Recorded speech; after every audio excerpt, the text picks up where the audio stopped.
Hello, welcome to আইসাস home kitchen. আজ আমি আপনাদের সামনে করে দেখাবো আলুর পরাটা। এই আলুর পরাটা করতে কি কি জিনিস লাগে আর কেমনভাবে বানানো হয় দেখুন। আলু পরাটার জন্য লাগবে ময়দা, একটা ডিম, লবণ, বেকিং সোডা, চিনি, আর লাগবে কিছুটা রিফাইন্ড অয়েল বা সাদা তেল। আর লাগবে সিদ্ধ আলু, সাদা তেল, এটা ভাজার জন্য লাগবে, কিছুটা কাঁচা লঙ্কা, গরম মশলার গুঁড়ো, ধনেপাতা কুচি, আদা গ্রেট করা, আর লাগবে লাল লঙ্কার গুঁড়ো।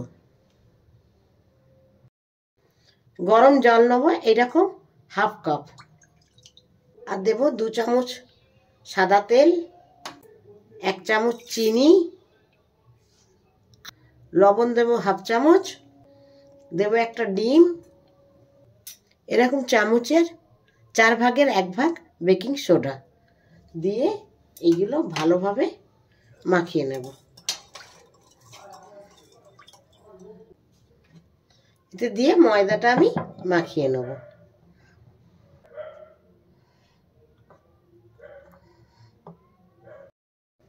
সেই মিশ্রণটা ময়দার সাথে ভালোভাবে যখন মাখিয়ে যাবে তখন আমি হাত দিয়ে এবার বাকিটা মেখে নেব। সামান্য একটু গরম জল দেব আর একটু করে মাখাবো।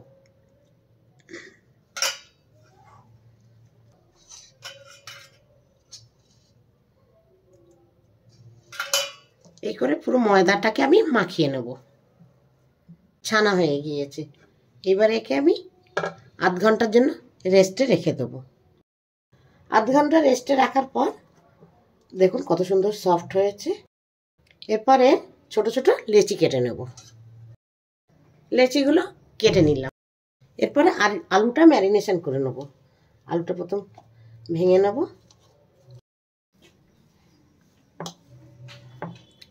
আলুটা আমার ভালোভাবে মাখিয়ে নেওয়া হয়ে গিয়েছে দেখুন ভেঙে। আপনারা এই কাজটা হাত দিয়েও করতে পারেন। এরপরে যেটা দেব কাঁচা লঙ্কা কুচি। এখানে আমি অর্ধেকটা কাঁচা লঙ্কা কুচি নিয়েছি, আপনারা আপনাদের স্বাদ অনুসারে নেবেন। নেব স্বাদ অনুসারে লবণ, হাফ চামচ লবণ দিলাম। দেব লাল লঙ্কার গুঁড়োটা হাফ চামচ, গরম মশলা দেবো হাফ চামচ, আদা কুচিটা দেব 1 চামচ, ধনে পাতাটা দেব 1 কাপ। এবারে আমি এইগুলো ভালোভাবে মেখে নেব। মাখাটা কমপ্লিট হয়ে গিয়েছে। এই পর্যায়ে আপনারা লবণটাও টেস্ট করে নেবেন। এরপরে আমরা আলুটাও মাখা হয়ে গেছে, ময়দার লেচিগুলোও কাটা হয়ে গিয়েছে। এরপরে যেটা করতে হবে, আমার টিপস ফলো করবেন, আপনাদের আলুগুলো বেরিয়ে পড়বে না। অনেকের আলু বেরিয়ে যায়। হাতে একটু তেল দিয়ে নিলাম, এইভাবে ময়দাটাকে বাটির মতো করে নেব। করে নিয়ে এই পুরটা দেব, দিয়ে একভাবে এইভাবে ঘোরাতে হবে।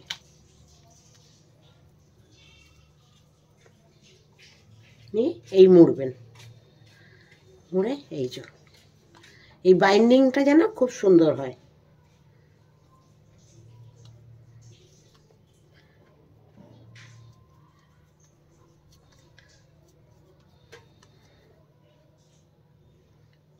এরপর এটা আমি বেলে নেব।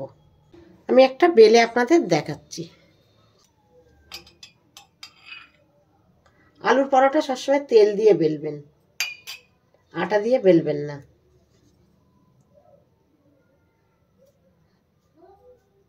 হাত দিয়ে যতটা সম্ভব এইভাবে বাড়িয়ে দেবেন।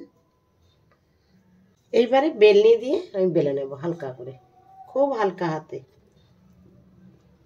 উল্টিয়ে দেব। দেখুন আমার আলু বের হচ্ছে না। বেলাটা আমার কমপ্লিট হয়ে গিয়েছে। এবার আমি ভেজে দেখাবো।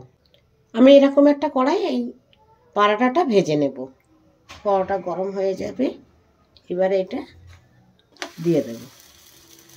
দিয়ে প্রথমে ভালোভাবে একে সেঁকে নেব।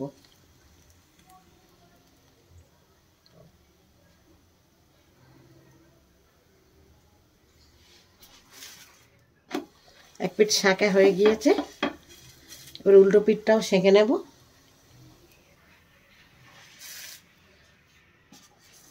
ফের আরেকটু ওই পাশটা ভালোভাবে লাল করে নেব।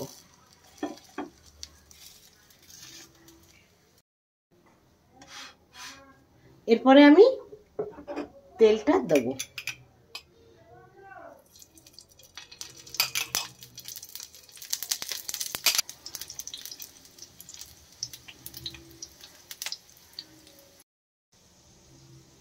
এক পাশটা লাল হয়ে ভাজার পর দেখুন কত সুন্দর কালার এসছে। এবার আমি উল্টে দেব। ঠিক এই রকম যখন কালার হবে তখন অপর পৃষ্ঠাটা আমি ভেজে নেব।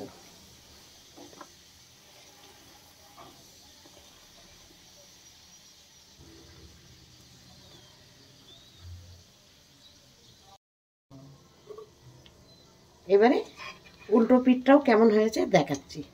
দেখুন উল্টো পিঠটাও কি সুন্দর কালার হয়েছে। আমার পরাটাটা রেডি হয়ে গিয়েছে। আমি আপনাদের সামনে আরেকটা করে দেখাচ্ছি।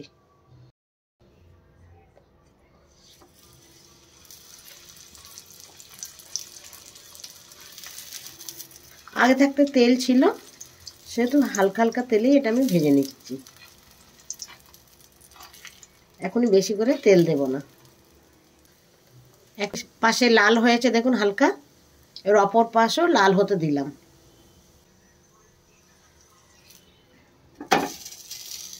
দেখুন এই পাশও লাল হয়েছে।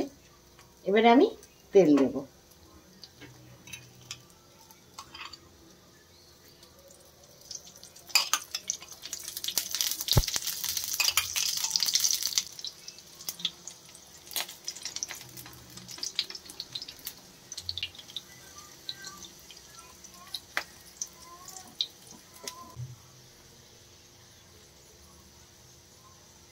এবার একে আমি উল্টে দেব।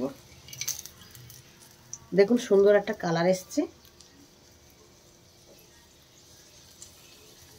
এক পাশ হয়ে গেছে, আর এক পাশ হবে। মানে এই আলুর পরোটাটাও কমপ্লিট। দেখুন সুন্দর একটা কালার এসছে। এই তো আমার হয়ে গেল আলুর পরোটা মচমচে। আপনারাও বাড়িতে ট্রাই করবেন। ভালো লাগলে লাইক করবেন, শেয়ার করবেন আর সাবস্ক্রাইব করবেন।